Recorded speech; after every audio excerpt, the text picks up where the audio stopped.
बबलू हाथी सुबह सवेरे अकेले वन में टहलने के लिए निकला। वह अपने ही धुन में चला जा रहा था। लगता था उसके दिमाग में कोई उलझन है जिसे वह सुलझाने की कोशिश कर रहा था। सड़क पर आगे बढ़ते ही उसके सामने चीकू खरगोश भागा। बबलू का पैर उसके ऊपर पड़ने ही वाला था कि चीकू जोर से चिल्लाया। उसकी आवाज सुनकर बबलू ने अपना पैर पीछे खींच लिया। कहाँ खोए हो बबलू भाई?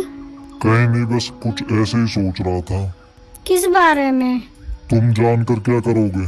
शायद मैं तुम्हारी कुछ मदद कर सकूं। तुम तो जानते हो आजकल वन में कितनी चोरियां हो रही हैं, पर चोर का कोई अता पता ही नहीं है।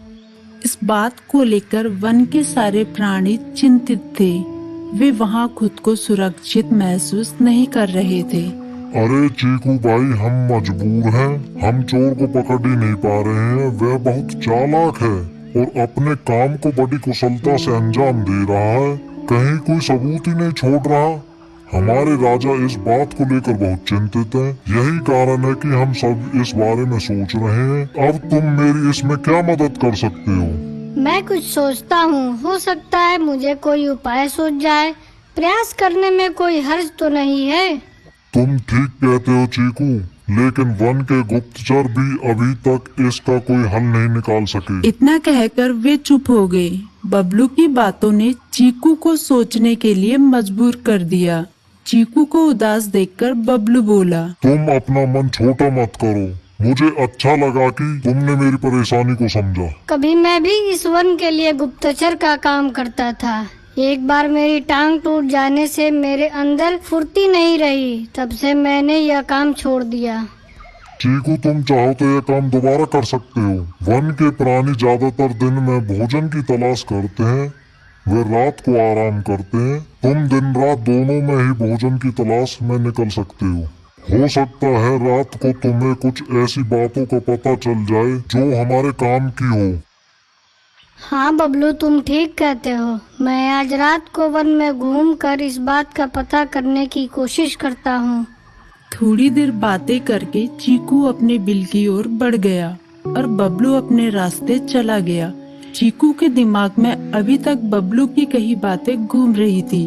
उसे समझ नहीं आ रहा था वह बबलू की मदद कैसे करे। दिन भर वह उसी उधेड़-बुन में लगा रहा। शाम होते ही चीकू कुछ सोचने लगा और वह चुपचाप बिल से बाहर निकल आया। चीकू की पत्नी ने देखा तो बोली, इस समय कहाँ जा रहे हो? बाहर खतरा है। खतरा तो सुबह भी रहता है, लेकिन खतरों से डर कर हम भूखे तो नहीं मर सकते। मैं बाहर घूम कर आता हूँ। इतना कहकर चीकू रात को बिल से बाहर निकल आया। कुछ दूर जाकर उसकी नजर बंकू उल्लू पर पड़ी, जो कुछ ही दूरी पर था। वह पेड़ की डाल पर बैठा अपनी गर्दन चारों तरफ घुमा रहा था। वह तेजी से पेड़ की एक डाल से दूसरी डाल पर उड़ रहा था। बंकू की नजर उस पर नहीं पड़ी थी। कुछ सोचकर चीकू पेड़ के पीछे से बाहर निकलकर थोड़ी खुली जगह पर आ गया और वहां से बंकू उल्लू को देखने लगा। बंकू ने चीकू को अंधेरे में भी देख लिया, पर उसने उसमें कोई उत्सुकता नहीं दिखाई और अपनी गर्दन चारों ओर घुमाता रहा।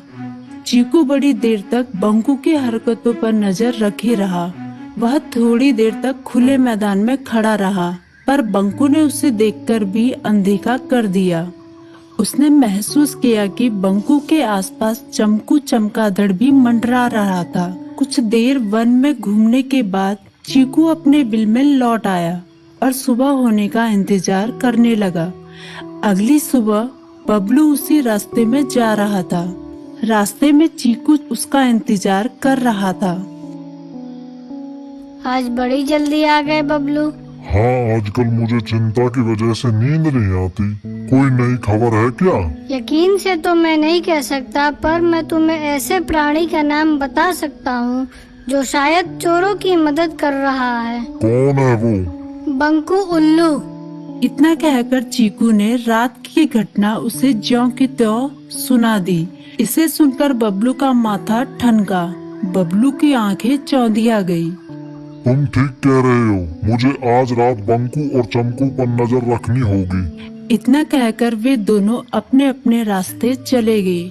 बबलू रात को अपने साथियों के साथ बंकू पर नजर गड़ाए रहा। उसकी संदिग्ध गतिविधियों को देखकर बबलू ने उसे उसके साथियों चंकी और संकी लोमड़ के साथ पकड़ लिया। बबलू ने सख्ती से पूछताछ करनी शुरू कर दी। तुम इस समय बंकू चमकू के साथ क्या कर रहे हो? हम चारों दोस्त हैं, इसलिए साथ बैठकर बातें कर रहे हैं। चमगादड़ और उल्लू की दोस्ती तो समझ में आती है, पर लोमड़ के साथ दोस्ती कैसे हो सकती है? सख्ती से पूछने पर दोनों ने अपना जुर्म कबूल कर लिया और सभी चोरियों के बारे में बताया जो उन्होंने कुछ दिन पहले वन में की थी। बबलू ने उनके चोरी का सारा सामान भी बरामद कर लिया। बंकू और चमकू को अभी तक समझ में नहीं आ रहा था कि वो इतनी आसानी से कैसे पकड़ में आ गई।